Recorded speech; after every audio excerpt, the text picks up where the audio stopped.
From Geppetto Studios in New Freedom, Pennsylvania, welcome to the Cosmic Geppetto Podcast, your home for inclusive, positive geek culture, where we talk about movies, comics, music, books, and whatever else we feel like. Please welcome your host. He's almost a caricature of a buff dude. Brad Mendenhall.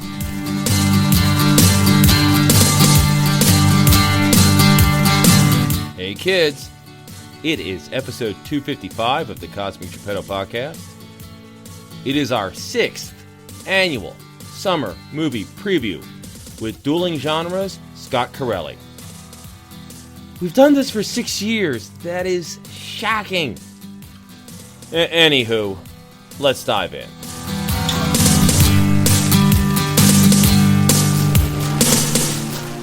I look forward to this episode every damn year. Scott Carelli from Dueling Genre Productions, is it Dueling Genre Productions or Dueling Genre Media? Dueling Genre Productions. Dueling Genre Productions is back because we're going to talk summer movies. Scott, how you doing? I'm doing great. I look forward to this as well. I was about to message you literally the day that you messaged me to be like, is this coming up soon? Because I realized like I'm getting married in April. And so I was like, oh man, I don't want to like miss out on that because of the wedding and the honeymoon and everything. So I'm glad you reached out. I was literally thinking about this. Is this like our 5th year doing this? I think so. I think it's been a while. It's crazy. Yeah. I don't even know why it specifically happened. Like, really, it was just saying I wanted to talk about summer movies, and it's like, well, who should I talk with? And I thought of you. You had been on the show once because we talked about Back to the Future 2. Right. That's right. Because you're a Back to the Future fan. Yes. And I hate the second movie. And we had a really fun talk about it. And then I was like, oh, well, Scott, he'd be great for, because you know your movies so well. Some would say too well. So, You got a good job. You have a beautiful fiance. You have 2 good cats. You're living the dream. It's not bad. It's not a bad life. We're going to dive right in. And before we even get to the real summer, because summer movies really, I think they always consider it like early May, often with the first Marvel film.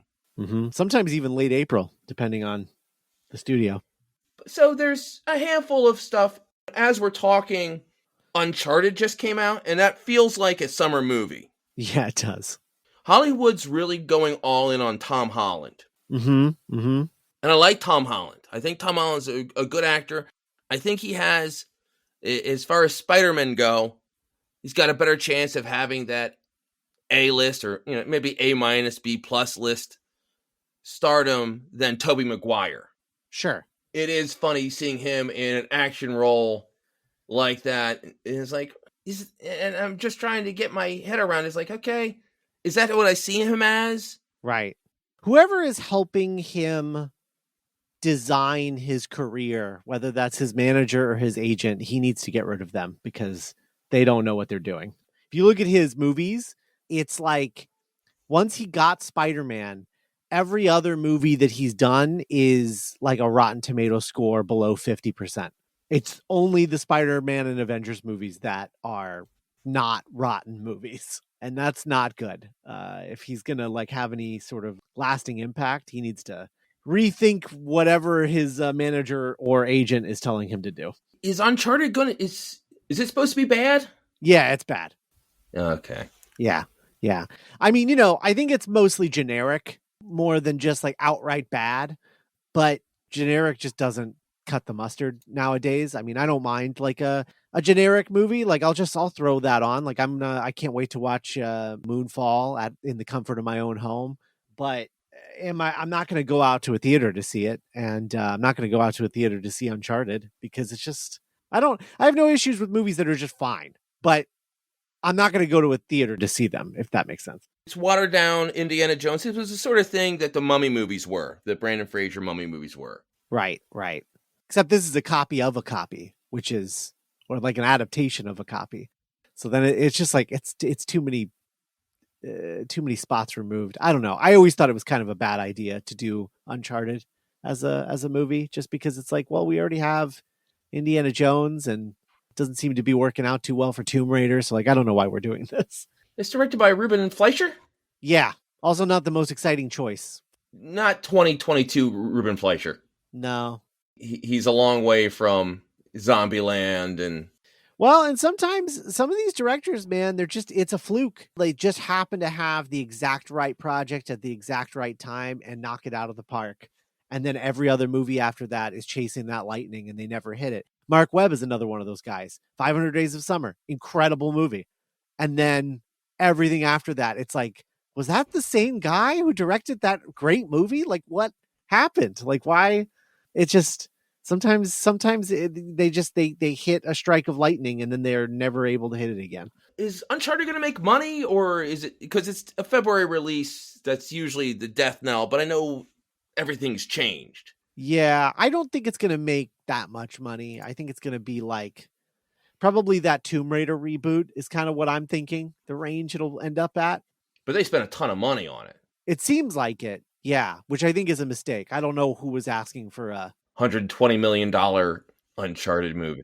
Yeah, Uncharted prequel movie. I don't know who was asking for that. Uncharted Origins.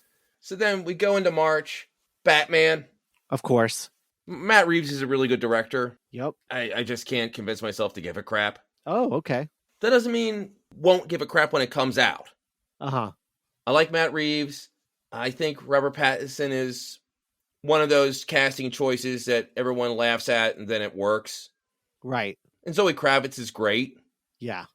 But it's just darker, broodier young Batman, and we've had darker, broodier young Batman not that long ago. Is that right? When did we have that? First Christian Bale. Oh, yeah, I guess so. Yeah. I get the grittier thing, but I like that it doesn't feel grounded. It feels like they're actually trying to do like I don't want to say like a fantastical look, but like they're not, it doesn't seem like they're afraid of like Batman has like gadgets and they're not trying to like make him like a real man who like really does this like the Nolan movies. I respect that choice, I think. And I really like the art direction that I've seen in the trailers and stuff. Looks really good. I don't love what they've done with the Riddler, but I get it. It just, it's what everyone wanted out of Dark Knight Rises. I remember all those like fan posters for like a fake like Dark Knight 3, and everyone was like, "Oh yeah, Leonardo DiCaprio is the Riddler or whatever." And it was always like a very like Zodiac inspired thing, and so they're finally getting around to, I guess, listening to what the fans want. And I don't mind the Zodiac influence. It's just it's so much the Zodiac. It would have been fine if it was inspired by the Zodiac, but I mean, they're just straight up doing the Zodiac killer, and I don't know why we needed that, but I'm sure Paul Dano is very good in the movie. Yeah, he's a really good actor. It's not going to be a bad movie. Right. Listen, if they come up with a Spider-Man movie every other week, I'm going to go to see every one. I'm invested in Spider-Man in a way I've never been invested in Batman the same way. And it's like, all right, I'll wait for the reviews, but I'm not charged for it. I see. Yeah. I mean, I already have my tickets. I think the thing that I'm most exhausted by is just like the run times of these movies. They need to chill out. It's another 3-hour extravaganza. And I just am like, guys, can we just make a tight 90 or a tight 100 or something? Like, I'd like to get up and go to the bathroom or something. I don't want to feel like I accomplished something at the end of it. Yeah. The worst one of that was Eternals. That was a rough go. In fairness, it's called Eternals. Yeah, it felt like it. Yeah. It was rough. I mean, that's why I liked Venom 2 so much, is it was 90 minutes in and out. Boom. We know what you're here for. We're going to give it to you and we're going to let you be on your way. In March, one my daughter is really excited about, because my daughter loves red pandas, Pixar film Turning Red. Yeah. Directly to Disney Plus. Looks cute. Doesn't feel like a Pixar film, but that's not necessarily a bad thing. I hear that a lot, but like the thing that Pixar is doing right now is like trying to figure out who their next generation of like directors are. I think we've been so used to the same like 4 guys making movies over there that they all started to feel like, oh, that's what a Pixar movie feels like. It's either a Lasseter, a Bird, a Stanton, or I'm missing the Monsters Inc. Up guy. It's one of those guys. And I think now all of those guys have sort of moved on. I think the Monsters Inc. guy is like the new head of Pixar. But I don't think he's directing any movies anymore. And so he's just like mentoring all of these other animators. And like, this is the director that directed that Bow short. So you're right. It doesn't feel like a Pixar movie. And you're also right. I don't think it's a bad thing.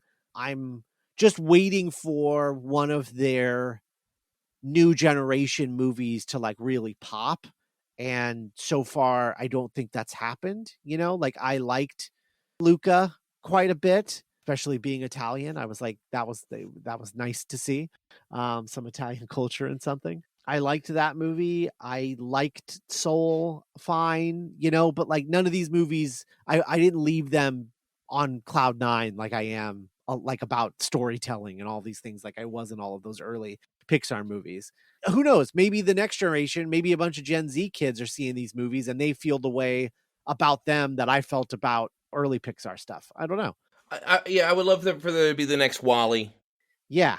Not everything can be, and not everything should be. Well, something might be. We'll get there when we get there, but whetting their appetite, whetting the listener's appetite. Yeah. At the same time, going straight to Netflix, which I wouldn't even bring up, but Adam Project. Yeah, this looks great. I thought this looks so good. Yeah. No, this looks great. Sean Levy is one of the only directors who can like pull a non-Deadpool performance out of Ryan Reynolds. And I don't know what he's telling Ryan Reynolds on set every day, but like he somehow tricks him into not doing Deadpool. That is very impressive in this day and age.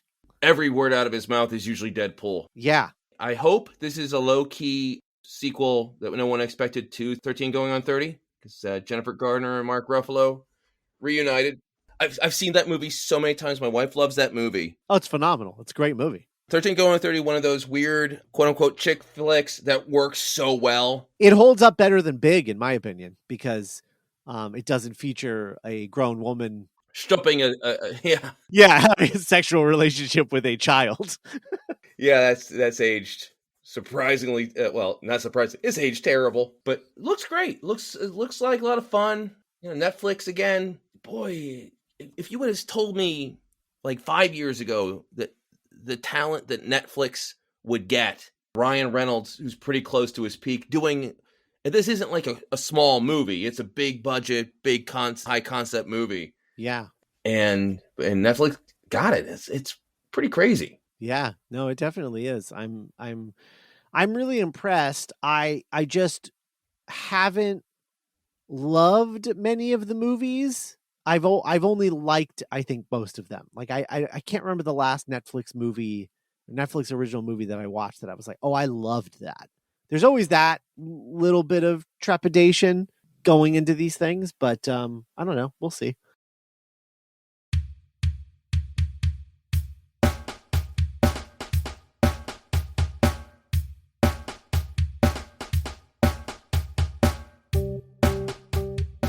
What was the Hemsworth one? I didn't watch that one. Not really my thing, typically. Like, it's just like an action movie guy, like, taking on, like, some, like, terrorists or something, right? Yeah, Extraction. Yeah. I don't know. I hear that it's fun. Nick, my franchisography co-host, tells me that it's fun, but he tends to like that genre a lot more than I do. So I've never gotten around to watching it. I like that quite a bit. I remember growing up, like HBO would have like Friday night B-movie action night. Yeah. And it would be the guy from La Bamba. Oh man, what is that guy's name? Not Harry Connick Jr., but in that. Yeah. They were contemporaries. They have that kind of. Never was really an A-list star, but starred in a couple movies, and now they're going to do direct-to-video stuff. Just putting them in action movies where they would have some topless women for no damn reason, those sort of movies. And there was a certain charm to those films, and Extraction felt like that with a bigger budget and a bigger star.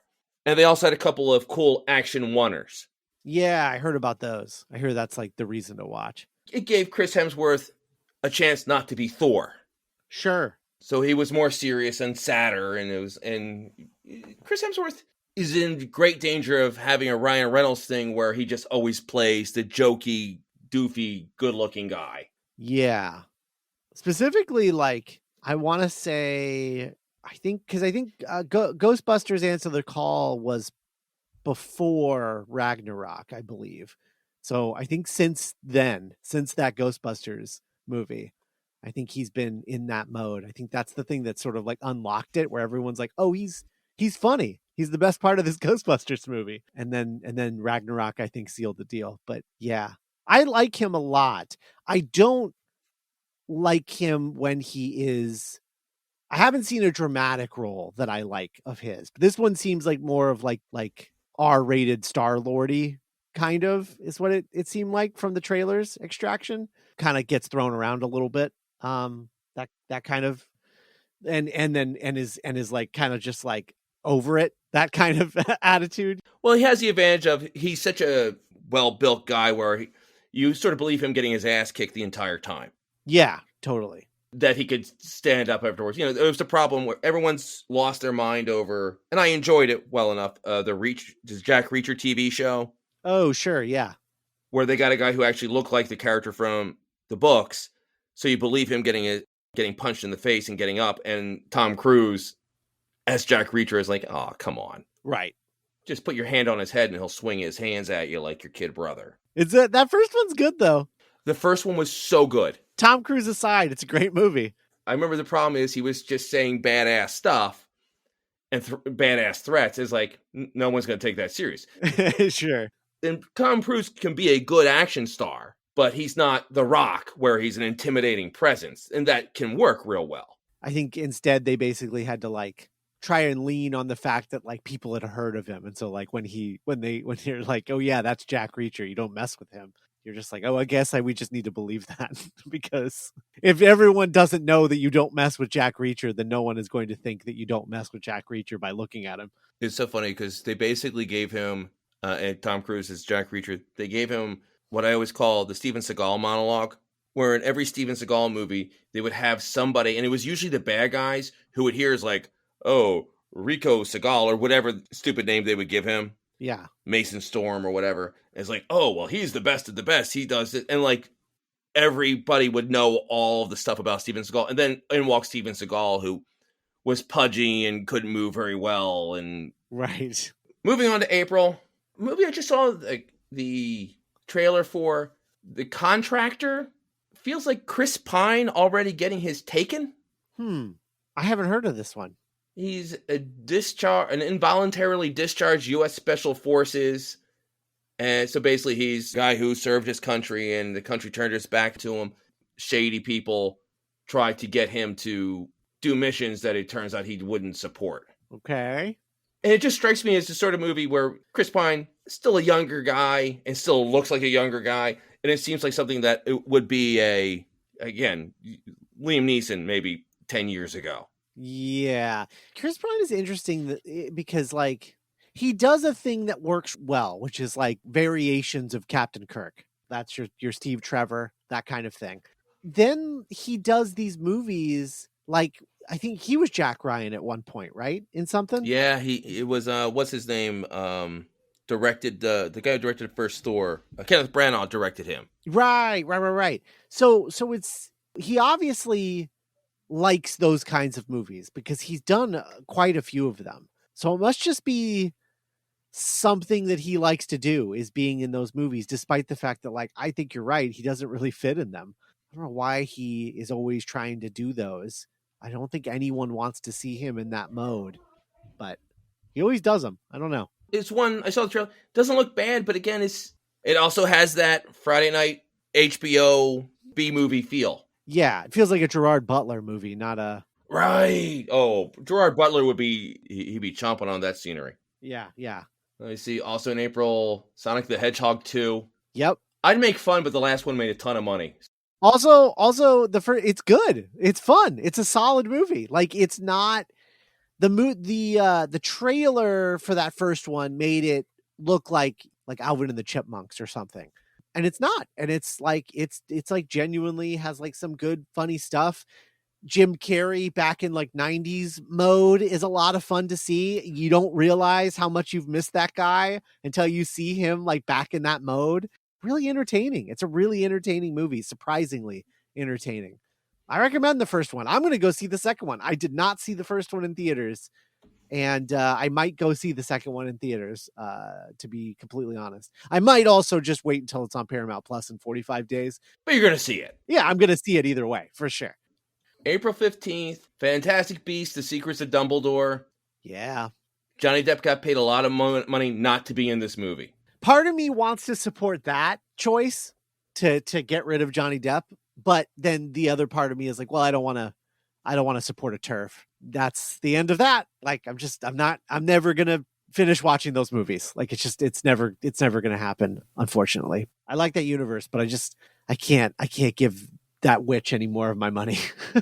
Well, and it feels like a dying brand. I know the last movie did not make the money they needed it to make, but they're sort of locked in.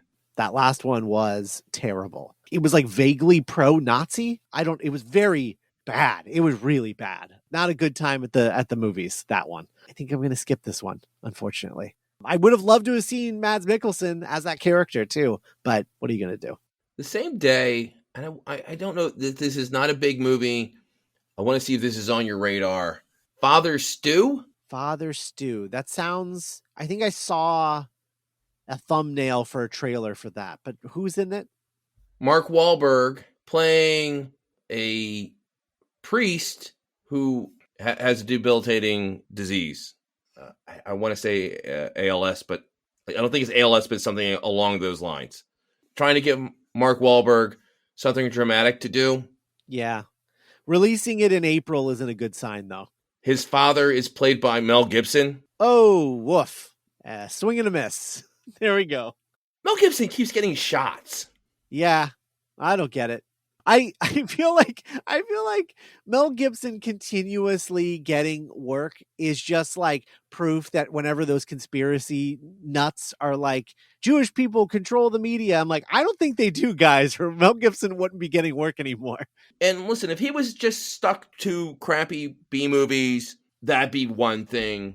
I know there's foreign film companies that have kept throwing money at Bruce Willis, where he shows up for a day and a half and who gives a crap, and it shows up on like AMC Plus. Right.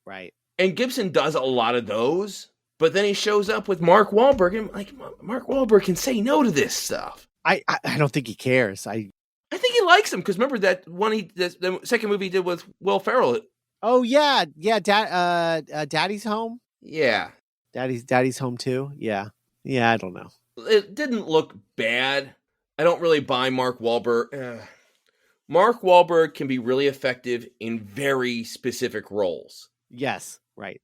He's not a character actor. He thinks he is, but he is not a character actor. Great in The Fighter, but he's Marky Mark as a boxer. And it just so happened that was a perfect role for Marky Mark. Boogie Nights. He is good in lots of movies that cast him appropriately. There's too many that do not. Yes.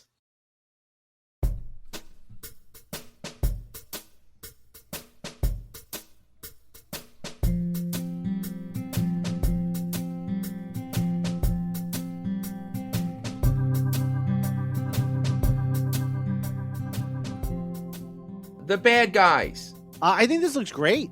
Love the idea behind this. Yeah, the animation is gorgeous in this. I was like really surprised by that. It's like the first DreamWorks animated movie that I've seen that I was genuinely impressed with. It's all thanks to Sony creating that Spider-Verse animation program and then not copywriting it. They just kept it open source and let all of the other animation companies have at it. And this is the first thing to come out of that animation technique, that open source animation technique that they created for Spider-Verse that isn't a Sony project, because you had Mitchell's versus the Machines that also uses that. But this is the first sort of non-Sony produced film to have it. And it just looks so much better than anything that Illumination or DreamWorks had been doing up to this point. It looks really great. And the trailer was really genuinely funny. Had like I love the story of this. I think is a lot of fun. I think this looks great. I saw the preview before Sing 2. I was there with my kids, and my daughter has read the books, and she looks so excited. And she was like bouncing in her seat, and she was so excited to see it. Aww. And not just because she knows the because she knows the property, but she knows the property and it looked good. Yeah.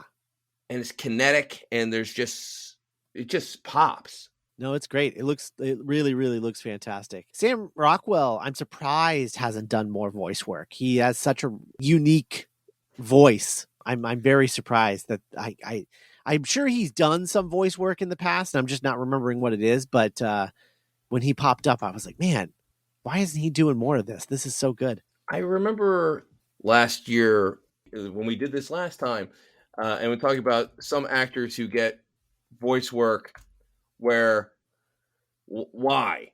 Right. We were specifically talking about Channing Tatum. Yeah. No shot against Channing Tatum, who's also effective in certain roles. I think the dog looks like it's going to be pretty good. Have you seen the new trailer for that? That is like, the dog does not die in the end. Go see Dog in theaters.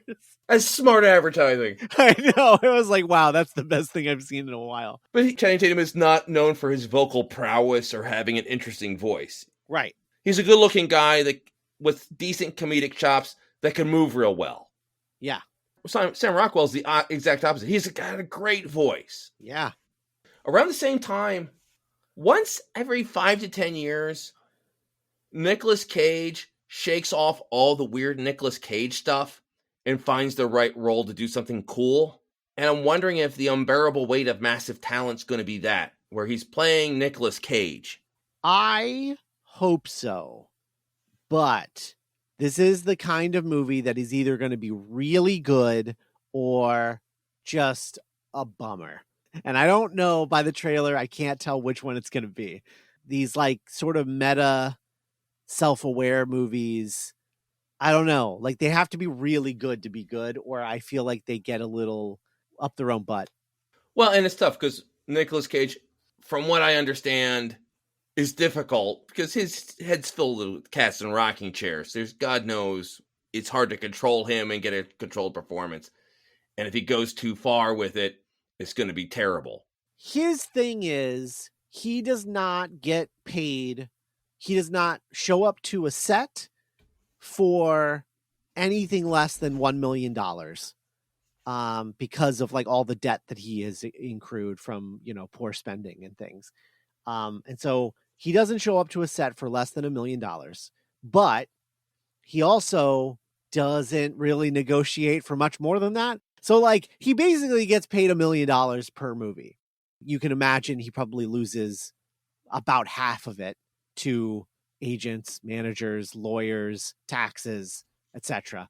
You're looking at a guy who just like takes a movie he makes like $500,000 on every role that he does. As someone who is Nick Cage, who's been around for a long time, who really loves acting, I respect that he is like, look, I'm not going to show up set for more than $1 million. I'm not going to ask for more or for less than $1 million. I'm not going to ask for more than $1 million.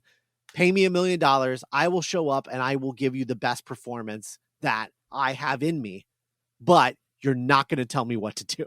I'm going to make a creative choice. I am here to act. I'm going to give you something. We're going to talk about tone and all of that stuff. But like, I'm going to give you what I think is best. And you can either run with it or you can try and fight against it. But like, I'm an artist and et cetera, et cetera. And he's always been like that. I mean, you go back to Peggy Sue Got Married and he had a weird voice in that. Right. And he was a nobody then. Guy just loves acting. He just loves it. And I got to say, at some point, somebody is going to make a documentary about like the life and career of Nicolas Cage. And I think it's going to rule. And I think it's going to be like the capper on this insane career that he had of like ups and downs and big swings. And I think we're all going to look back on his career at the end and we're just going to be like, he was a hell of an actor. Like he really, I think he's going to be reassessed, I think, down the line, big time. You're starting to see it come back around because he was a punchline for so long. So was Keanu Reeves, and that came back around. Oh, now we all love Keanu Reeves. Well, which is great. I love Keanu Reeves too. Did you see Pig last year? I did not. That was maybe the best Nicolas Cage performance I've seen in 15 years. It is so unbelievably good. And it is not a John Wick clone like you're kind of led to believe it is. It really has kind of nothing to do with, it's not an action movie at all. It's really kind of great. It's phenomenal acting by him, and it's a phenomenal story, and just like I can't recommend it enough. It rules. It's so good. It's on Hulu. Moving to May, so the real summer movies. Doctor Strange and the Multiverse of Madness. Well, wait, hold on. You don't want to talk about Morbius for the third year in a row? Hasn't that been pushed? Is that actually going to happen? Yeah, it got pushed to April. April is the new date. Yeah. I don't believe it. Yeah, I know. I don't think it exists. I think it's just it's like just this moving tax shelter or something. I don't know. God, this is how long ago. Years ago when I was recording for the podcast, I think it was Escape from New York Minute.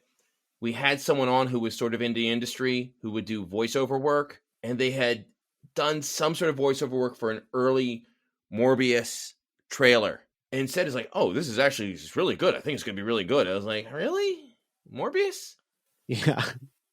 And I saw the first trailer, and I thought it looked fine.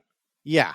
And then I saw the second trailer, and when you see Morbius with the vampire face, it's like, oh, this looks like crap. The way I view the Sony Marvel movies, Venom, of course, is basically these are comic book movies made for not comic book people. Venom was sort of like a horror film that came from a comic, but the feel and stuff, it was like a PG-13 horror film. Interesting. Sort of the same thing with Morbius. Like, okay, it's you can say it's a Marvel movie or from a Marvel property, but it's not really a comic book movie. Yeah. I would argue that Venom is a rom-com, but go on. Anything but a comic book movie. Yeah, sure. My mom, who, unless it has Chris Hemsworth without a shirt on, is not interested in Marvel movies. Sure. Doesn't care about comic book movies, but she liked it because it didn't feel like a comic book movie. Yeah, sure. And Morbius had the same thing. It's such a muddle. The previews get more and more weird. It's like, yes, there's Spider-Man in a poster. Michael Keaton. I was like, what the hell is this? Yeah, that's why I can't wait to see it, is just because I want to know what is going on. It's going to be an interesting watch. I also will say I like that Jared Leto isn't taking any big swings acting wise. He feels like he's almost in My So-Called Life mode in this movie, weirdly. He's not doing any like weird voices or anything. He's just sort of like Jared Leto. He didn't ugly himself up. Right. Let's do more of not like goofy voices, Jared Leto. Let's that would be good. He did so much Johnny Depp, where Johnny Depp was a really good looking guy, and he did everything in his power not to be the good looking guy. On one hand, you want to admire that. On the other hand, it's like, you know what? There's nothing wrong with being the lead actor. Yeah, the difference, I think, is that Johnny Depp was actually like very talented, whereas Jared Leto is he is determined. I don't know. Like, he gives it his all. I will give him that. But I don't know that he's actually good at what he does. There was all the talk about the crazy crap he pulled on Suicide Squad. Yeah. Sending the dead rats and used condoms and all that crap. On my own tiny level of doing community theater or dinner theater or working with creative people, I've always hated that over-the-top Stanislavski garbage. Right. The method thing. Yeah. Hey, I get Daniel Day-Lewis living in the woods or becoming a cobbler for a year and a half to prepare for his role, and I get that. But sometimes it just feels like they do it for just the sake of being an asshole. Yeah, I mean, it's like that famous Laurence Olivier quote. He did like a movie with Dustin Hoffman, and Dustin Hoffman is like very method, especially early on. Laurence Olivier just said, "Have you tried acting?" Marathon Man, yes. Yeah, it's just the best. And, again, it's one thing if you're Dustin Hoffman or Daniel Day-Lewis. Hey, you're Jared Leto in a Suicide Squad movie. Stop it. I think he's just overcompensating I think he knows that he's not really that talented. So he's like, well, I can just do all these things. It's like amateur screenwriters who like buy 1 million books on screenwriting and like follow every little detail of like story structure and all of these things that they find in these books, and they basically turn their scripts into like a color forms or a crossword puzzle or something. And then they make this script, and it is a script, but it's like the most generic, boring thing ever because there's just no soul in it.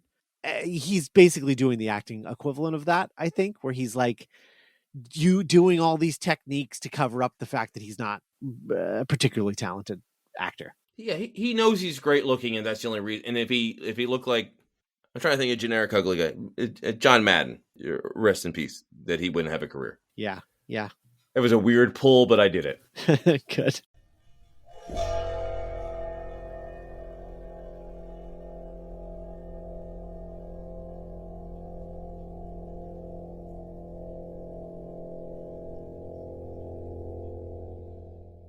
Going to May. Speaking of multiverses. I'm almost tired of multiverse stuff. Okay.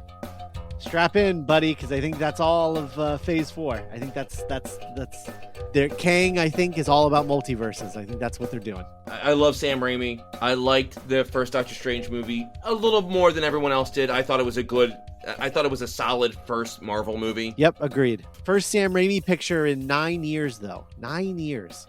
Sort of, he's done some producing. I know he did the Spartacus and he did the Ash versus the Evil Dead, and he directed a couple episodes of that. Yeah, and he produced that Crawl, the crocodile hurricane movie. And I think he produced a couple of other movies. I think, when did the Evil Dead remake come out? I think that came out between here and there. I'm pretty sure. And then I think he did the Blind Guy movie. Oh, with the guy from Avatar. Yeah, I think he produced that as well. So weird they made a sequel where they turned that guy into the good guy. Yeah, honestly, I read the Wikipedia synopsis of the second one because I could not believe that that's what they were doing. When I saw that, I was like, okay, he was a rapist, right? We all understand that he raped that girl. Yeah. That's not really something you come back from in the second film. I know we've gotten used to the Fast and Furious movies where no matter what thing you do, you become the good guy in the next movie if you're well liked enough. That doesn't work. Ill-advised is what I'd say. Ill-advised. Is this going to be good? Yeah, I think it's going to be great. I think it's going to be the best looking Marvel movie that we've had up to this point. Just from the trailer alone, Sam Raimi's direction is just all over this thing. I cannot wait. I think it's exciting, and the fact that they're giving away what they're giving away, which we won't say what it is in case people are not watching trailers. But the fact that they're giving away what they're giving away in the trailer for this versus what the marketing for No Way Home was, I think there's a lot of like big surprises that are gonna happen in this Doctor Strange sequel, and I'm excited to see them. It's crazy. It's crazy to think that the Doctor Strange sequel could be like a $1 billion movie potentially. Now, first off, do you often have insight? Do you have like behind the scenes insight? Because I don't want to ask you this question if you do, because that wouldn't be fair. No, I don't think I do. Ask the question first, and I'll try to remember if I do. The rumors are pretty strong. Will Tom Cruise be in this as Tony Stark? I don't think so. I think that is a bunch of like fanboy stuff. I don't think so. I think the screenshot that they're all using to be like, see, that's Tom Cruise. I'm pretty sure that's Kang. I think that's the actor who played Kang in Loki. He who shall not be named or whatever. That is who that actor is in that screenshot. And they've blown it up to like 4K. And it's obvious that's what is his name? Majors. Jonathan Majors. Yeah. It's Jonathan Majors. It's Kang. And I think what they're doing is they're having him play a quote unquote Iron Man variant who is really a Kang variant, because that was like a big thing in the Young Avengers comics. There was a character named Iron Lad who learns that he's actually Kang the Conqueror. And so I think that's what they're doing. This is like their version of adapting that, because they're obviously setting up Young Avengers at some point, whether that's on TV or going to be a movie, I don't know, but they're obviously setting it up. All of the characters are kind of getting lined up. That's what I think is going on. I don't think Tom Cruise is in this movie. I think that's crazy. I think that's a Photoshop behind the scenes thing. I just don't.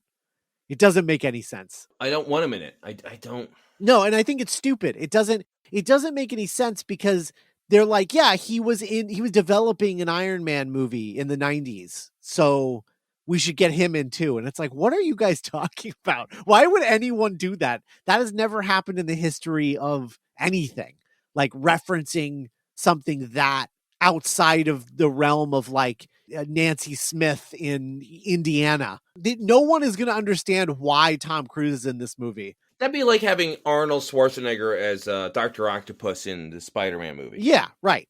Yeah, they talked about it for a little while. Yeah, that doesn't make any sense.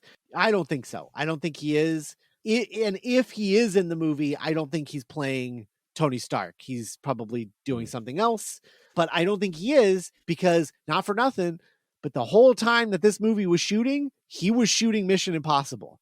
If he's in it, I would be shocked, and I don't know. I would be a little like miffed, I'll be honest, just because it doesn't make any sense. Why would you do this? I don't know where that rumor got started. I just think it's the silliest thing. I'm going to see it. Yeah. I love Sam Raimi. I'm excited for him to do a movie. I'm excited for him to play in comic book films again. He treated comic book movies with respect when he did Spider-Man. Now, some of the stuff with the Spider-Man films hasn't aged great because he was the first person to do a lot of the stuff that we saw. Sure. But he loved Spider-Man, and he was excited to do it. So I'm excited to see him. And Doctor Strange is the only other superhero that he made reference to in the Spider-Man movies. Oh, my God. Yeah, there's a reference where he's like, Doctor Strange. That's good, but it's taken. Moving on. May 13th, Firestarter with Zac Efron. I think this looks great.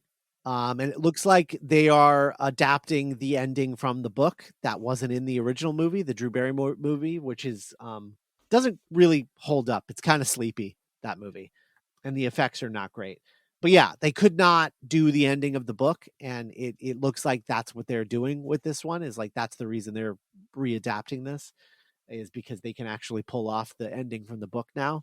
And I'm excited to see it. The trailer looks great.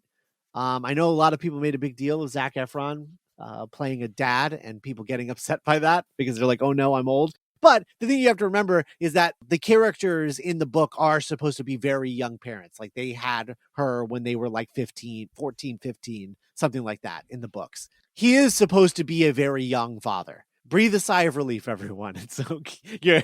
Your life isn't that close to an end. Yeah, trailer looks good.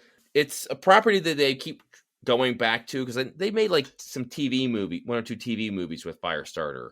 It's like Carrie. They keep going back to it. But it's been a while since there's been an actual real theatrical film. And Zac Efron brings some star power. Yeah, I like this new era of Zac Efron where he's like not trying to be an A-lister anymore. He's just like doing weird indie stuff. And it's just like, not to say that this is indie, but it's definitely smaller, and it's, it's going, it's having a release on Peacock day and date with the theatrical release. I just like that he's picking these smaller projects now rather than doing stuff like Baywatch. I'm just waiting for somebody to make him a superhero. I can't believe that hasn't happened yet. Right? Yeah. With his fan base and his build and his looks, and it's like, and I know there were rumors like, oh, Zac Efron was spotted going into Marvel Studios, and it's like, yeah, it does feel like a gimme. Yeah. Oh, I mean, I'm sure he has been in there several times, but like, who's he going to play? I don't know. I don't know who's left, because the perfect person for him, he has long aged out of, which is like the Human Torch. Playing Johnny Storm, it would have been a no-brainer like 10 years ago, but he's long aged out of that role at this point. I don't know. I don't know who's left. I imagine he'll end up playing like some kind of cosmic character, like maybe Nova or something. Would be cool to see. I bet you he went in to talk about playing that role that Harry Styles ended up playing. Oh, Star Fox. Yeah. I bet you he went in to talk about that. I bet he was on that short list. Yeah, I could sort of see him as Icarus, although he's in a weird thing where maybe not quite mature enough to play Icarus. Yeah, I don't know. It'll be interesting to see where he ends up, because it'll happen at some point. You just wonder if it'll be a thing where, like Russell Crowe, apparently was offered every superhero character for 15 years, and then finally he ends up playing Superman's dad. Right. You waited too long. You wait too long. Yeah, I could also see. I think Zac Efron would make a pretty good Hal Jordan. You and I had an episode where we talked about that. Where are they going to go with Green Lantern? Yeah, I don't think they're gonna do anything in movies. They've got that HBO Max series that they're making now. Speaking of superhero stuff, Yeah, May 20th, DC League of Super Pets. sure. Looks cute. I guess it wasn't what I was hoping it would be. It's more like Secret Life of Pets with superpowers, which I was expecting, like the League of Super Pets. Like I was expecting like the characters from the comics, and that doesn't appear to be what's happening here. We'll talk a little bit more about Dwayne Johnson later, but apparently really is in with DC now. Right. You're right. It's very Secret Life of Pets. Inoffensive. The kids will like it. The reviews are like, oh no, actually this is really good. Like, okay, then I'll check it out. But like that first trailer was kind of a bummer for me. I was really like hoping for something like fun and special, and it just ended up being The Secret Life of Pets with superpowers.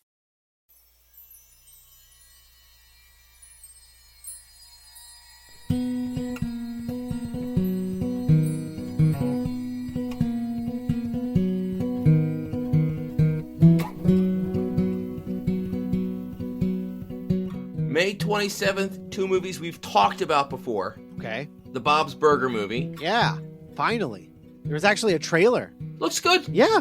The music is going to be so good. Yes, that's the reason you go see it. And like this is a good example of a movie that like, even if it ends up being like day and date with like Hulu or something, this is one that I have to go to a theater to see, because it's like, well, I can watch Bob's Burgers at home anytime. The whole point is to go see this in a theater. I'm excited about this one. I believe strongly in H. John Benjamin. Yeah, sure.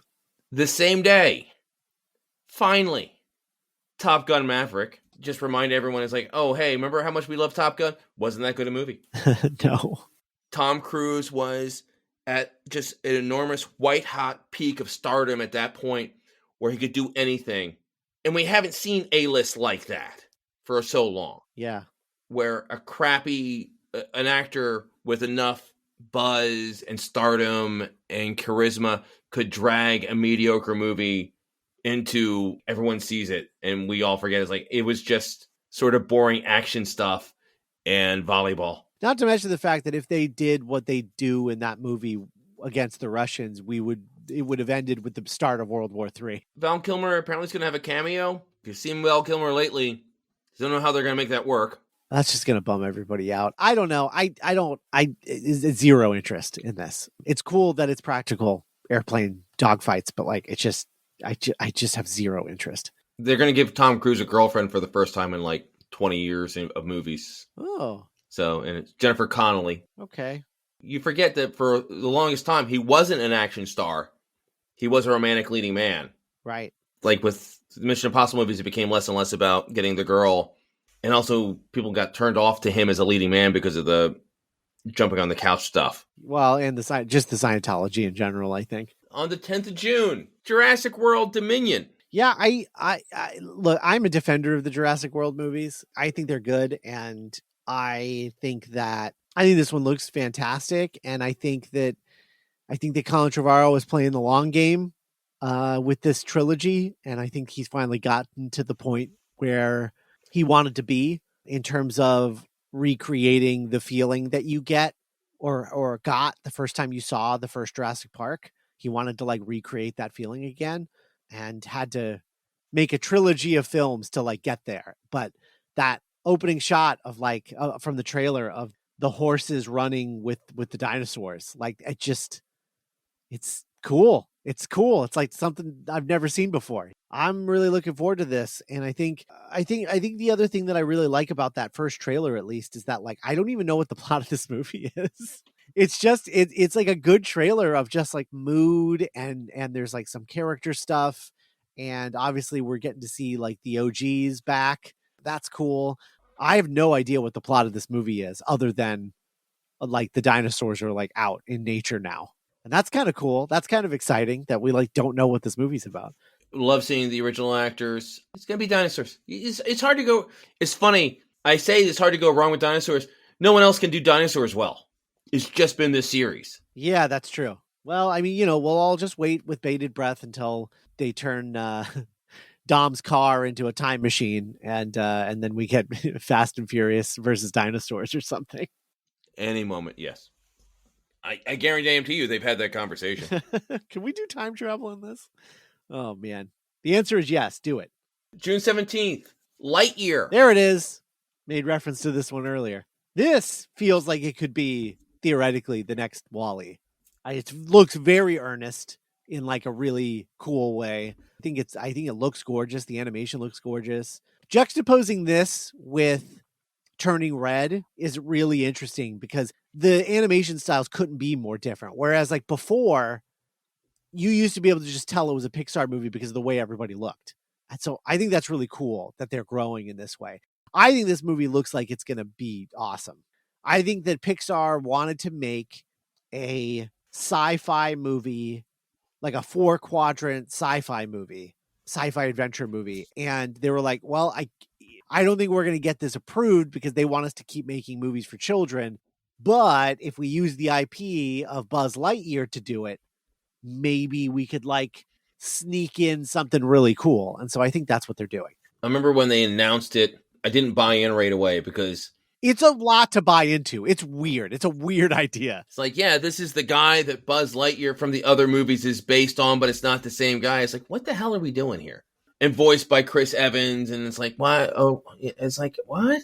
But then I saw the trailer. It's like, all right, well, you got me, Pixar. Congratulations. I can't watch that trailer and not have Starman stuck in my head for like 3 days straight. It's doing something right. Friday, June 24th. I just saw the trailer for this for the first time. Elvis. Yeah. Baz Luhrmann, who can do stuff really right.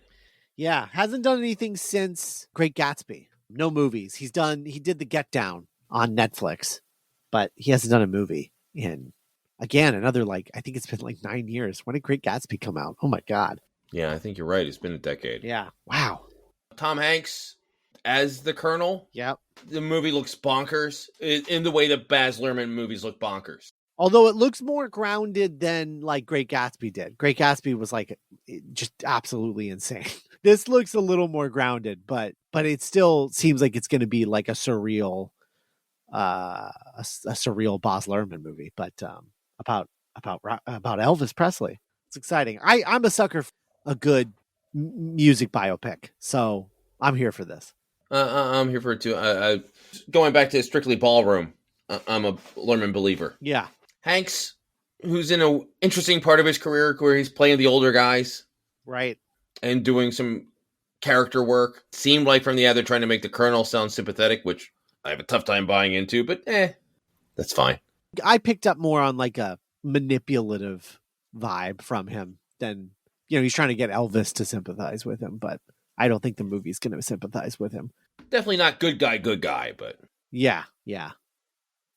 So moving forward, July 1st, Minions, The Rise of Gru. I'm sure the kids are going to love it. I guess so. I feel like, haven't we gotten to the point now where like these Despicable Me Minion things, are we not done with this? Like, haven't all those kids grown up and are tired of this stuff? On Disney Plus, we have Disney Plus. They just released Ice Age Return to the Lost World or whatever the hell it's called, where it was released straight to Disney Plus. They didn't bring back any of the real voice actors. Yeah. They didn't have Ray Romano money. Right. And that feels like what Minions should be. It should be something where Paramount Plus Network or whatever, they make something straight to video for that, or they make shorts before movies. Yeah. It doesn't feel like there needs to be movies of this anymore. No. I mean, granted, this was supposed to come out like 2 years ago. The family is going to Universal Studios in May. The kids are excited to have their picture taken with the Minion, but they don't want to see the movie of this. Wow. Okay. Interesting. Fast forward a week, July 8th, Thor Love and Thunder. Yeah. I am a huge believer in Taika Waititi. Yes. Same. And everything about this movie is weird. I'm so excited to see. I like Natalie Portman when she's funny, and people don't let her be funny enough. I think about Your Highness. She's great in Your Highness. Not a great movie, but like she's really good in it. She's obviously really funny in Garden State. Yeah, I wish people would let her be funny more, and I think that's what we're going to get here, and I'm really excited by that. It's just crazy that she's back in Marvel. That was such an acrimonious situation.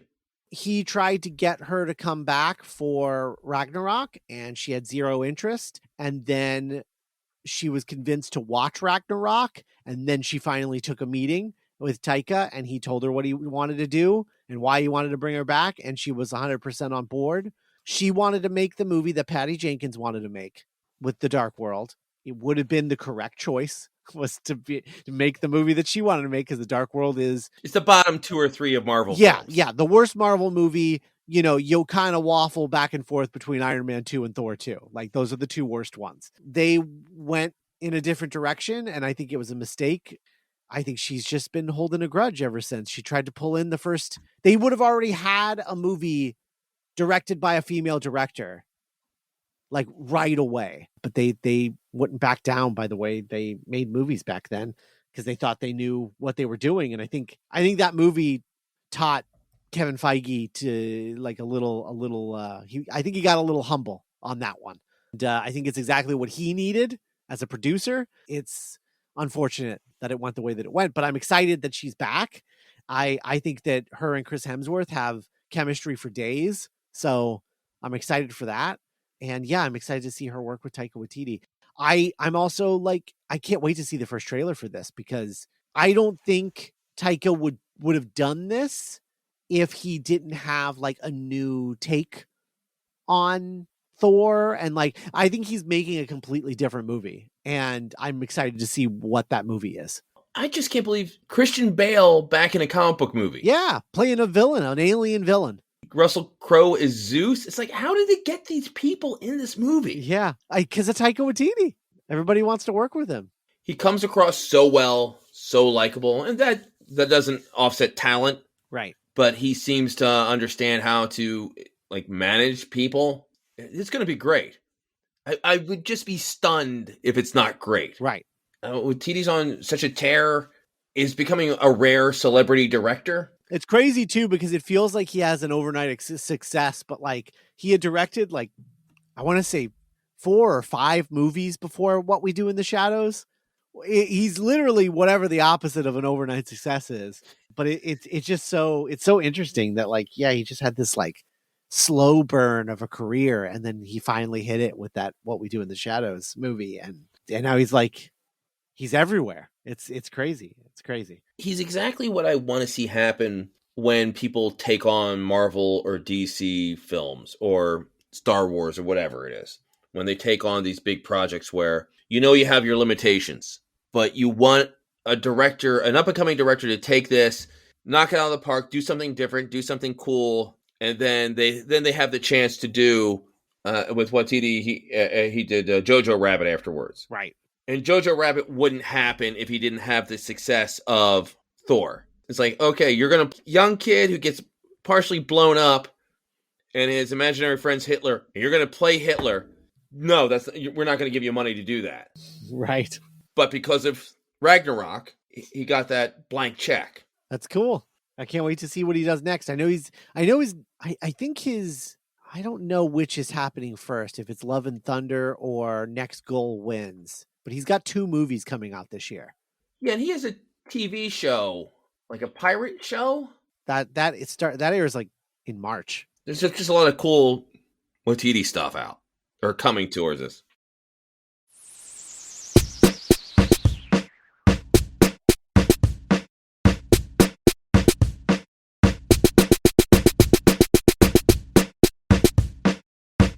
July 22nd, a movie that's been worked on for, I feel like, 10, 15 years. Blazing Samurai. What is this? It's an animated movie that's like an animated take on Blazing Saddles. Oh, weird. Yeah, it's insane. I've never heard of this. February 2015, it was revealed to be in development by GFM Animation, planned for release in 2017, and then there was all sorts of rights issues and bankruptcies and stuff. 2020, a different company called Align took control of the film, and they were able to finally cobble it together. $56 million budget, which is not a lot of money for computer animation. No. But it's based on Blazing Saddles. Mel Brooks does the voice work for the movie. Everything about this is insane. This feels like something that's going to be kind of just dumped in theaters. I don't know. I mean, I guess maybe it could be something interesting, but wow, that's so weird. Based on Blazing Saddles. That is weird. And it's a kid's movie. Yeah, it's a kid's movie about a really fat cat that becomes a samurai. What does that have to do with Blazing Saddles? I have no idea. Okay. People don't know too much about it, but they just always announced it. It was like loosely inspired by Mel Brooks' 1974 film Blazing Saddles. Huh. Okay. Finally going to come out. It's been 7 years since it was announced. It's going to be awful. I can't believe it's going to be good. Mel Brooks does not have a good track record of his work being converted to animation, judging by the did you ever see the Spaceballs cartoon? No. Did you even know that existed? I think I did in the deep recesses of my mind. Atrocious. I love Mel Brooks. Producers, Young Frankenstein, Blazing Saddles. These are all amazing comedies. Bad Mel Brooks is terrible. He's terrible stuff. It is. It's not even him. It's just them trying to get some sort of weird inspiration from it. It's like, oh, it's one of those things. It's more of an interesting story behind the scenes and the fact that it exists than anything that'll be in the movie. July 29th, Black Adam. Yeah. Did you see the most recent Super Bowl? Yes. At the beginning, they had Dwayne "The Rock" Johnson basically bringing back his old pro wrestling shtick to announce it, talking about the millions and millions of people watching at home and whatever. And it struck me then, I'm a little tired of I have a little bit of Rock fatigue. Yeah, the thing about this movie is that like it's been hyped for so long. He has been attached to this movie since like 2007, I think. Because he was originally going to appear in Shazam. Right. Yeah, but like in a different Shazam, like a different screenwriter, filmmaker Shazam. Yeah, so it's been 15 years of hype about this. And Black Adam is not an interesting character. He never has been. He's just sort of a badass character. Badass, like anti-hero. And people just they have these power fantasies about like an evil Superman. And that's basically what he is. Like, oh, he doesn't have any issues with like burning someone's head off with his heat vision or whatever it is that these people want. And that's what this is. That's what Black Adam is typically. It's like, I don't see the appeal. I don't understand why anyone would be excited about this. And certainly I don't see the appeal of The Rock playing that character because The Rock is not badass. Like he's just not. He's too lovable. He's playing Crypto earlier. He's like a puppy dog. He's too silly to be taken seriously, I think. And he's trying to like dip back into like Scorpion King vibes. And like, it just doesn't, I don't know. It just doesn't work for me. Everything else in the movie I like. I love Hawkman. I love the guy who's like young Mark Ruffalo as Atom Smasher. I love Pierce Brosnan as Dr. Fate.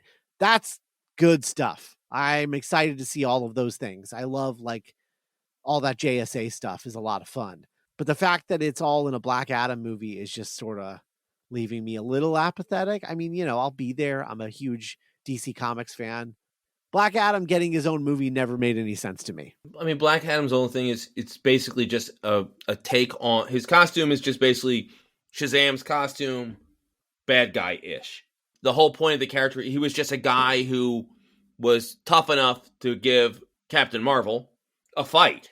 But there wasn't anything else that particularly that interesting. I mean, I think time sort of changed where his costume became cooler because it was black and didn't have the cape. I was talking with someone who said that, the people who are in charge of casting for Marvel movies should be given a star in the Hall of Fame because of how well they cast those films. Robert Downey Jr., Chris Hemsworth, Chris Evans, Chiwetel Ejiofor, Chadwick Boseman. They've done such good job casting the leads and often the secondary characters. DC, how do you feel they do in comparison? Because The Rock, I don't think is a great choice for Black. I agree with you. I don't think he has a malevolent presence enough to make that work. Right. Going to Shazam, and I like, what's his name, who plays... Oh, Zachary Levi? Yeah, I like Zachary Levi, but to me, he's so much more Billy Batson than he is Shazam. I mean, they're obviously going for a big thing with Shazam. So like there's been different interpretations of that character. Sometimes it's like Billy isn't Shazam, is not Captain Marvel, and then other times Billy becomes Captain Marvel and it's Billy's personality and like a superhero. So yeah, it just depends on their take. And obviously they're going with like the Billy as a superhero thing. My complaint about those two characters is that I actually think Zachary Levi is more immature than the kid who's playing Billy. Like the kid who's playing Billy is like a little more aggressive, like teenagery than Zachary Levi, who's like being like a big dork. It doesn't feel like they're playing the same character to me a lot. And I love that movie. I adore it to pieces. But that is my only complaint about it, is that they do not feel like they're playing the same character. I think The Rock might have been a better choice for Shazam. Yeah. In a lot of ways, he'd be playing the same character that he played in the Jumanji movies. Like the big kid, and sort of has a wide-eyed likability to him. Right. Well, originally they didn't know if he was going to do Black Adam or play Shazam. They weren't sure which one he was going to do. They just knew he was going to be in the Shazam movie. And then eventually he got attached to the Black Adam character. I don't think you're wrong, but him as Black Adam doesn't make any sense to me. I don't think it really ever made sense. It's just a thing of like, oh yeah, I guess he kind of looks like the character, I guess. He'll look good in the suit. Yeah. Right. And that's it. That's why they're doing it. And he's another guy where it's funny, he's almost aged out of superhero movies. Yeah. You know, Marvel wants to sign people for 10 years and 9 movies and whatever. So then you're looking at The Rock being 60 years old doing this. And DC doesn't seem to be quite as concerned about that. But with he's basically a superhero cartoon character anyway, in real life. Coming out Friday, August 5th, a movie I've never heard of and isn't actually interesting, called Easter Sunday. The only thing that I bring it up is because Lou Diamond Phillips is in it, and we were trying to remember his name earlier. Oh, yeah, there it is. I love La Bamba, by the way. That movie, for no other reason than it featured one of my favorite musicians, Marshall Crenshaw, as Buddy Holly. And I'll watch that specifically just to see that he did an amazing live performance of a Buddy Holly song in it. And I've seen Marshall Crenshaw in concert many, many times, and I've seen him do that song from La Bamba. That's really the only reason why that movie ever sticks in mind, because of how much I loved Marshall Crenshaw in that. The calendar I'm going by is movieinsider.com, and it lists the summer movies of 2022. And it has listed on the 12th of August. And at this time, we're getting pretty deep into the summer movies, and it's not the peak. An untitled Disney live-action movie, August 22 film. This is Pinocchio, right? Yeah, I think that must be what that is. Yeah, that makes sense. It's either that or Little Mermaid. Those are the two that have been shot. Because I can't remember if Pinocchio is direct to Disney Plus or not. I know that Little Mermaid is a theatrical release. I can't remember what they're doing with Pinocchio.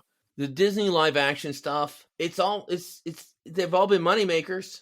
I find them all to be varying levels of fine. I think they're all extremely forgettable. I think you see them and you're like, yeah, that was the movie that I watched all the time when I was a kid. But going forward, anytime you want to watch that movie, you're going to just watch the original again. I think that they make a lot of money in theaters because everyone goes and sees them, but they're not movies that you see more than once. You watch them the one time and then that's that. But the thing that I am excited about with these live action movies is that now we're starting to get into, they are so big that they are going to start making sequels to those movies that are not based on anything. And now they're bringing in like bigger directors, like more interesting choices for directors. So they're making that Lion King 2 that is like based on the structure of Godfather Part 2. Have you heard about this? No, I haven't. Yeah, so they're making a sequel to The Lion King, but they're basing it on the structure of Godfather Part 2, where it is simultaneously Simba finding his footing as the new king, while flashing back to a young Mufasa finding his footing as king. That's a cool idea. And then they're making a sequel to Aladdin, which isn't going to be based on anything. It's an original story idea. I think that's cool. I think it's cool that they're like, okay, like we did the remake and now like, let's do something original and creative with this instead of, God forbid, like copying one of the direct-to-video sequels or something. I liked Cruella. Yeah, I love Cruella. I think Emma Stone's amazing. Yeah, agreed. She has to be because she's been able to dance around some career killers. Yeah, for sure. For sure. Playing the Chinese American woman. Yeah, that was rough. And she handled it perfect. Because anyone else, that would be like, well, that's the end of my career. Yeah. And somehow the stink of that didn't land on her because she gave like a really heartfelt and sometimes humorous apology for it. And she was great. And you and I talked about Cruella a year ago. And I was like, it's a character that kills puppies. How can we like this? Right. They did it well where she was still the bad guy. She's not a hero, but Emma Thompson being in it was brilliant. It's like, just give her someone a little worse that you root for her. And you make her not want to skin puppies, which is good. I'm convinced it's never going to happen. I think they're setting up a scenario where that's just not a thing that's going to happen. But I guess we'll see. They're going to make a sequel. So the one thing that people point out is like, that movie set up the fact that the dogs from the Dalmatian animated movies were brother and sister. They set up a bit of a weird incest thing with those dogs. Were they for sure brother and sister? Or did she just happen to get 2 Dalmatian puppies? They never like explicitly said they came from the same litter, did they? Not explicitly, but close enough. Uh-huh. Because the one dog they had was pregnant, and then you saw her giving a puppy to the assistant. Okay. Yeah, I guess that's true. Huh. Interesting. They're not really saying it, but it's close enough to make you feel uncomfortable. And then I spend way too much time thinking about the heredity of these dogs.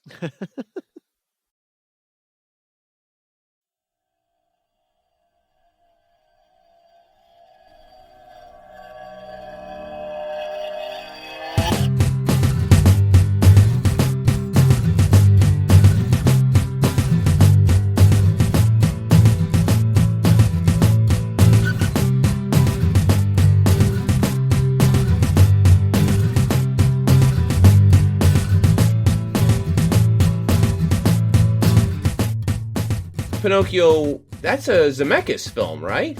Yeah. So was The Witches. He doesn't make a lot of hits anymore. It's Tom Hanks at Geppetto. And I love Tom Hanks. You know, it's hard not to love Tom Hanks. And I just saw him in the movie that he just did, the Apple Plus movie where he was teaching his robot and his dog to get along in the post-apocalyptic world, and it was good. But he's not guaranteed box office anymore. No, he hasn't been for a while. Let me see. The Witches, before that was Malcolm the Marwan, which was just a bad idea. Extremely ill-advised. That was the movie that I worked the red carpet premiere of that movie, and I watched as Steve Carell stormed out of the movie like 40 minutes into the lobby and like got on like a hushed, angry phone call with his manager. Damn. Yeah. He was not happy with how that movie turned out. Before that was Allied, was a Who Gives a Crap Brad Pitt spy movie. I didn't hate it. Not bad. Just it kind of doesn't exist now. Like, just no one remembers it. So was it The Walk, which was Joseph Gordon-Levitt as a tightrope walker that I think people thought that was going to launch Joseph Gordon-Levitt into the next stratosphere, and it didn't. I like that movie, though. I know everyone likes to make fun of his like silly French accent, but I think the movie is extremely well done. And then it was Flight. God, that was 2012. That was like his last buzzy movie. Yeah, it was. For the right reasons. And that was a decade ago. Yeah. And before that, he just had been doing so much motion capture, Deadeye stuff. Yep. Like half of his 40s and like all of his 50s was basically spent making motion capture movies. Just living in the uncanny valley. Yep. Polar Express, Beowulf, and Christmas Carol. Yikes. And my kids loved Polar Express. I was like, how come? Yeah, it's a rough watch. It's not fun. Every Christmas, my kids want to watch it. And I watched it. I was like, why is Tom Hanks so many characters in this movie? Is there any other actors in Hollywood?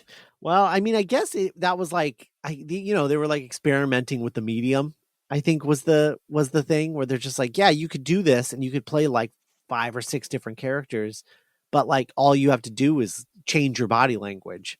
Yeah, it was like a fun experiment, but like the fact that it's like considered a Christmas classic by some people boggles my mind at this point. Don't they remember Emmett Otter, Jug Band Christmas? That's all you need. Finally, August 26th, and there's nothing really interesting about this movie except for you and I talked about it last year. Oh. Samaritan with Sylvester Stallone. Right. Yeah. Haven't seen any trailer or anything for this. It's the kind of movie that's an idea that is so good that I want the movie to be good. But it could also be very, very bad. But we'll see. And it's Stallone, and Stallone gets in his own way so much. Yeah, that's true.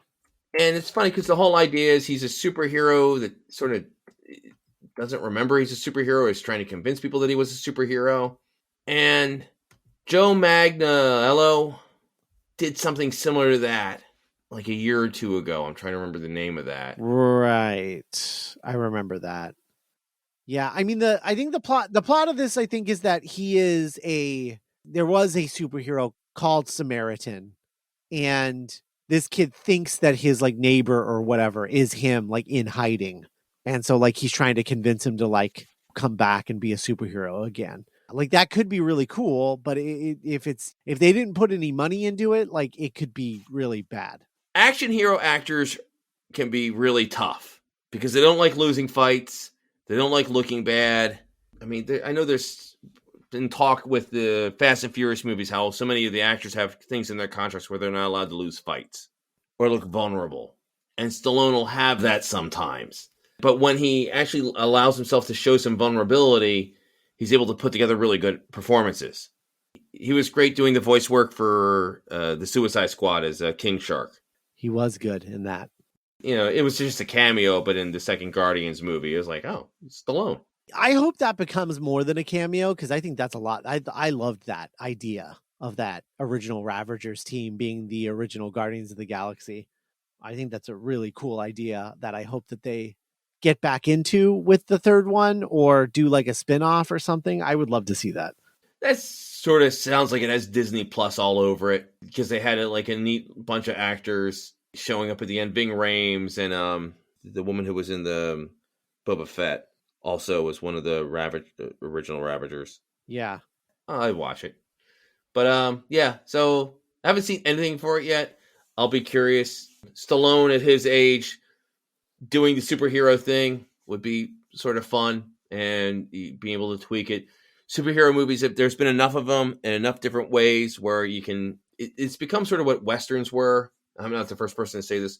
Superhero movies are now what Westerns were, where you would have so many of them and they could be so different. You could have Blazing Saddles and The Searchers and True Grit, all movies very different from each other. They still are under the same umbrella.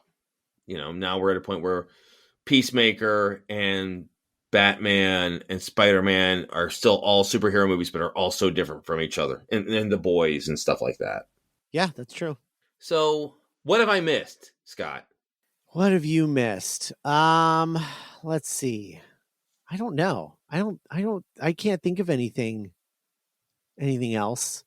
There's probably some streaming stuff that we're missing, some like big streaming releases, but what's the one with Sandra Bullock and Channing Tatum, like Lost City of Z or something like that? It's just The Lost City. That looks phenomenal. I think that looks really, really funny. I love that Brad Pitt cameo in the trailer. It's so funny. And it's the perfect use of Channing Tatum. Yeah. I know he did the one Protect the President movie where it was like a straight ahead action film. And people cared so little that Gerard Butler's movie with the same plot did better, which is insane because like being a straight ahead action star doesn't work well, but being a guy who looks like he should be an action star who's bad at it is really fun. Yeah. Brad Pitt, that cameo where he's like, why are you so good? He's like, my father was a weatherman. And it's like that's I'm in. Yeah. I also just love that they're both bad at it. Like this isn't like a Romancing the Stone situation where he's used to this jungle adventure life and she is not and is overwhelmed and constantly messing up his good time. This is like they both have no idea what they're doing. It just like makes a really like fun dynamic. I'm excited about this, and I'm really excited to see Daniel Radcliffe as like a villain. That's going to be cool. Did you see the second Now You See Me movie? No, I haven't seen either of those actually. The first one was good. Okay. The second one, Daniel Radcliffe was like the bad guy, or like the junior bad guy. Uh-huh. And of course the whole thing is like the movies are about magicians doing magician-y stuff. And there's Daniel Radcliffe. He's bad at magic. It's like, I get it. Harry Potter's bad at magic. Oh, jeez. But there was a fun malevolence to him. The movie was pretty bad in a lot of ways because it was partially trying to undo everything from a lot of stuff from the first movie. Like, they obviously weren't prepared to do a sequel. And then sort of similar to, in a lot of ways, the Kingsman sequel, where it was pretty obvious they weren't expecting that it was going to be so successful and then necessitate a second movie, and they didn't realize how much people were going to like Colin Firth, so they had to figure out a way how getting shot in the eye wasn't fatal. Yeah. With the second Now You See Me, it's like, oh, people actually really like Morgan Freeman, and we can't have him being the bad guy who ends up in jail at the end of the movie. We have to figure out a way to undo that. But Daniel Radcliffe was really good playing, because he's a shifty little guy. Right. When he wants to be. With The Lost City, with him and Sandra Bullock and Channing Tatum, he's playing the bad guy. He's a shifty little guy with too much money, but he also seems incompetent the way they are. Like, it's going to be fun, like a movie where everyone's an idiot. Yeah, I agree. I think that's going to be a lot of fun. Did you I think we missed Nope, the new Jordan Peele movie. Yeah. Yeah, it's in July. I think that looks I love the trailer because it just doesn't tell you anything. Yeah, it's just a scary movie, and we don't know why. We've all rightly have bought into Jordan Peele. Right. I have a feeling that it's UFOs. I think that's generally what everyone thinks, is that it's like a UFO movie. I will go one step further, and I think that Nope stands for Not of Planet Earth. Yeah, I think it looks cool. I'm a little nervous about the horses. I'm nervous about what's going to happen to the horses. But other than that, I think that it's probably going to be another slam dunk from Jordan Peele. What was it when Us came out that year? We're so into existing IPs. Yeah, the year that Us came out, that was one of two movies that wasn't a sequel or a reboot or a comic book movie that made over $100 million. It was that and the Tarantino film of that year. Jordan Peele has gotten the buy-in that people will go and see his movies, even though they don't know what it is. It's true. Also, speaking of Doctor Strange, the director of the original Doctor Strange, Scott Derrickson, has The Black Phone coming out this summer.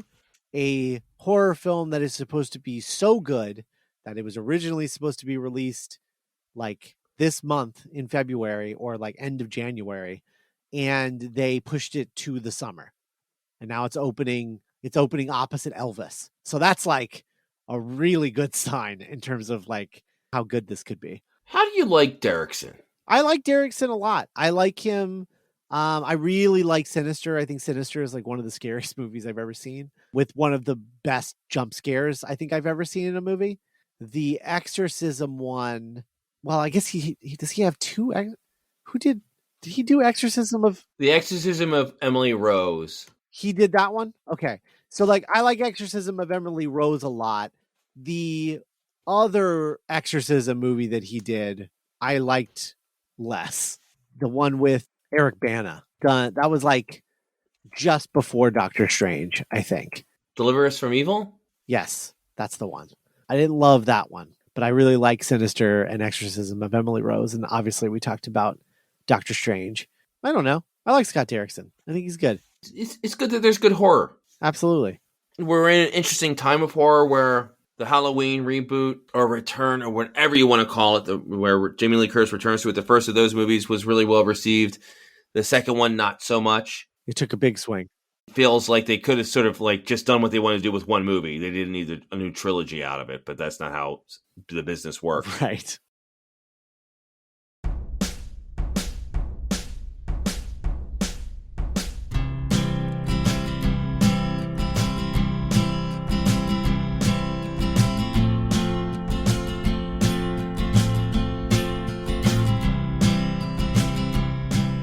movies we talked about, it feels like we're no longer in a place where we're surprised by what does really well and what does poorly. Yeah, I can't remember I guess Sonic was the last time I was surprised by a movie that did as well as it did. Yeah, because that looked like it was going to tank real bad.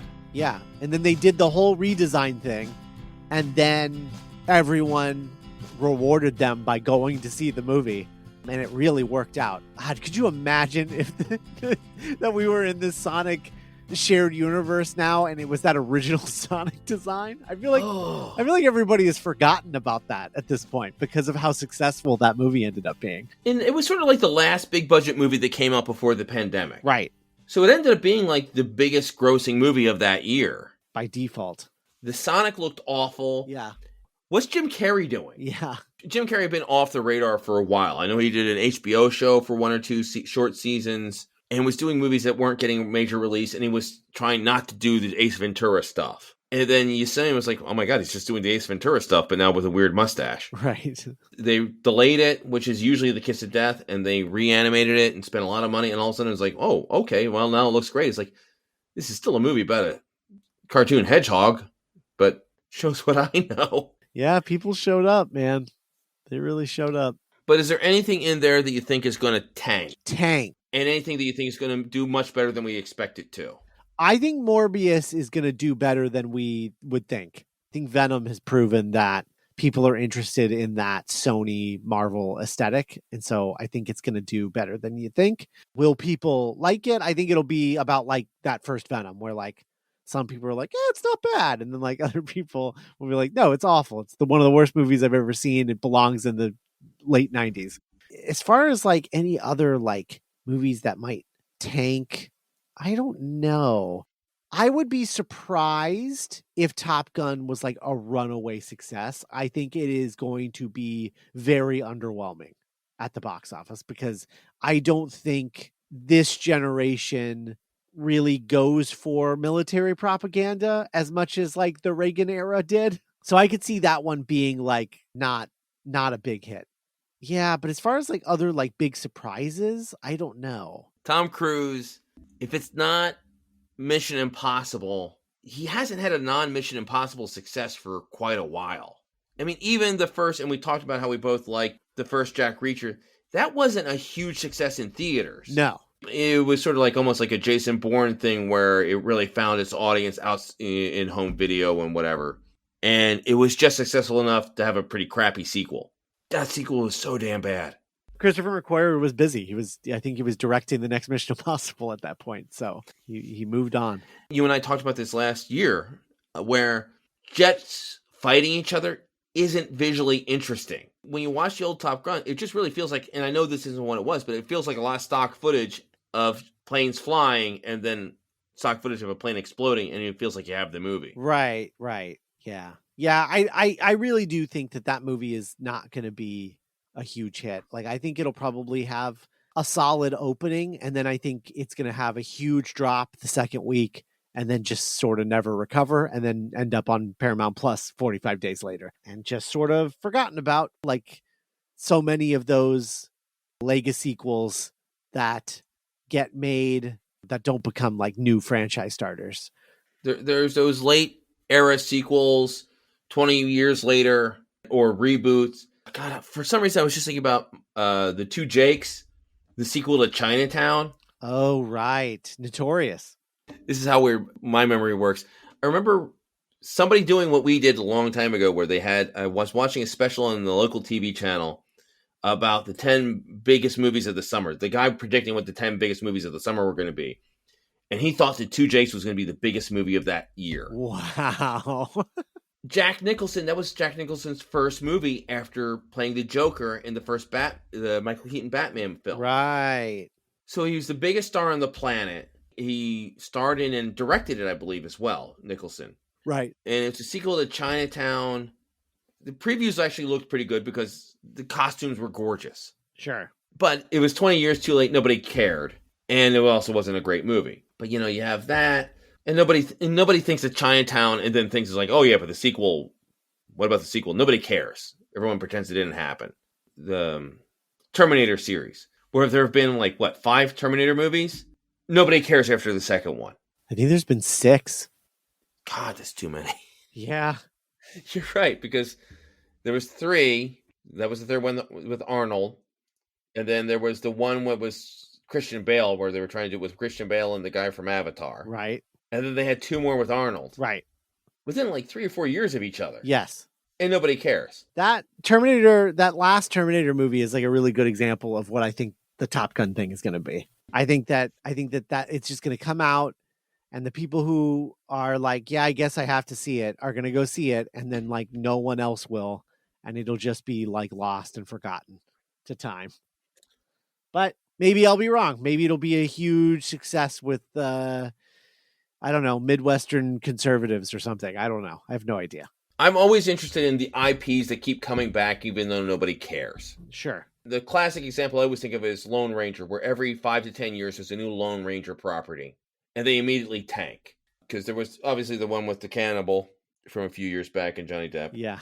5 years before that, there was a TV movie that was supposed to be a series with what's his name from One Tree Hill and Gilmore Girls, and nobody cared. Oh, right. Chad Michael Murray. Yeah, Chad Michael Murray. Nobody cared. And before that, there was like the 80s movie.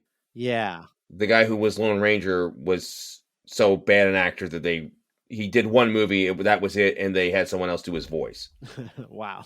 Terminator's like that, where we keep rebooting it even though the movies aren't successful, the TV series wasn't successful. At least the TV series was not successful, but at the very least it was creatively successful, which is more than I can say about the last 4 sequels. It's interesting because I think the thing creatively that the Terminator series would need to be is not something that I think a lot of people would be super interested in, because it's not just rehashing the same thing again.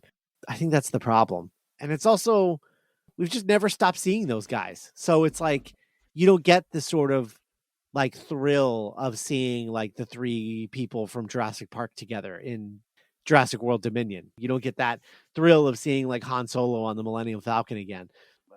We've seen Arnold play the Terminator. There was like a gap in his Terminator resume when he was like governor of California. But like, other than that, he's never stopped playing the Terminator. So it's not exciting. This has been amazing as always. We always have a great time. I need you to plug your pluggables. What's Dueling Genre up to? Because when we last spoke, you were going through Dueling Genre was going through a pretty big change. Yeah. So we did this sort of relaunch last year where we started a bunch of new podcasts. And my main podcast now is a podcast called Franchisography, which is a podcast that is a deep dive into Hollywood's biggest film franchises. And we go once a week, movie by movie, and in a particular franchise, and we sort of break down the development, and we talk about the movie that exists, as well as like all of the versions of the movie that could have existed, or the reasons that certain things are the way that they are, doing a bunch of behind the scenes research and things like that. We've done the Men in Black franchise, the Scream franchise, the X-Men franchise, Spy Kids. We just did the Twilight franchise, which was a lot of fun.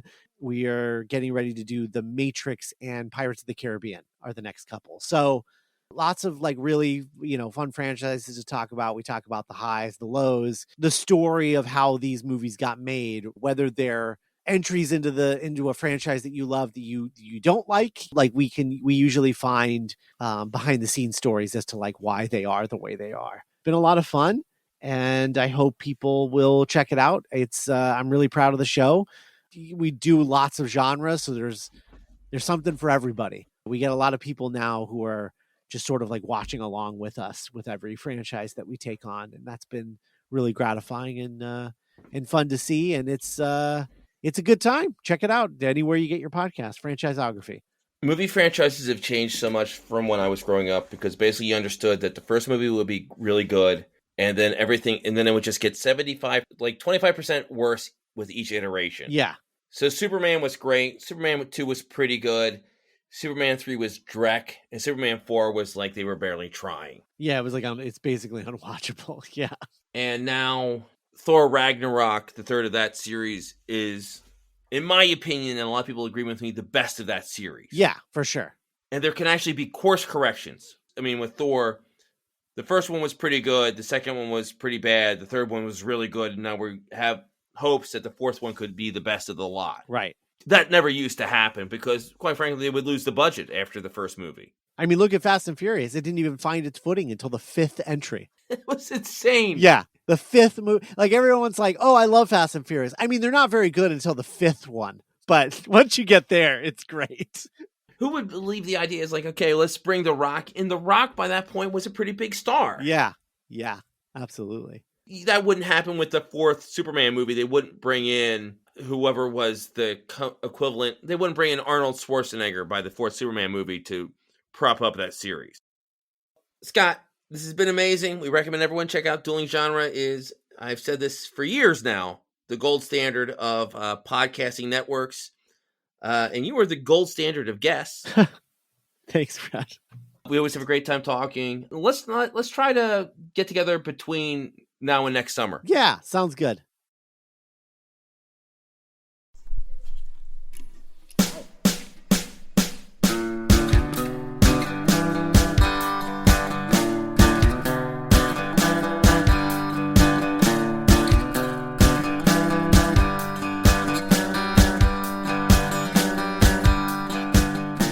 That wraps episode 255.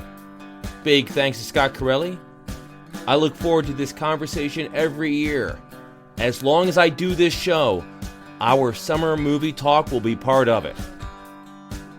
Next time on the Cosmic Geppetto podcast, Sean Reynolds returns to discuss the first music we ever purchased. I may not be proud. Till then, in the words of Jarve Harden, see you in the funny pages.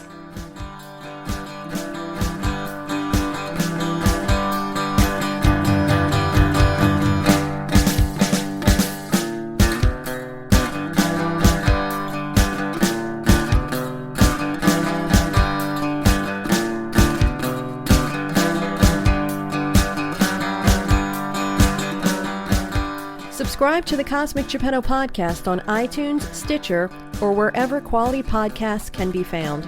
Rate and review us while there. Follow us on Twitter at CosmicGPod, and we will follow you back. Unless you're a jerk. We don't follow jerks. Like us on Facebook at facebook.com/Cosmic Geppetto. We love hearing your ideas for upcoming episodes. Email us at cosmicgeppetto@comcast.net. Oh, woof.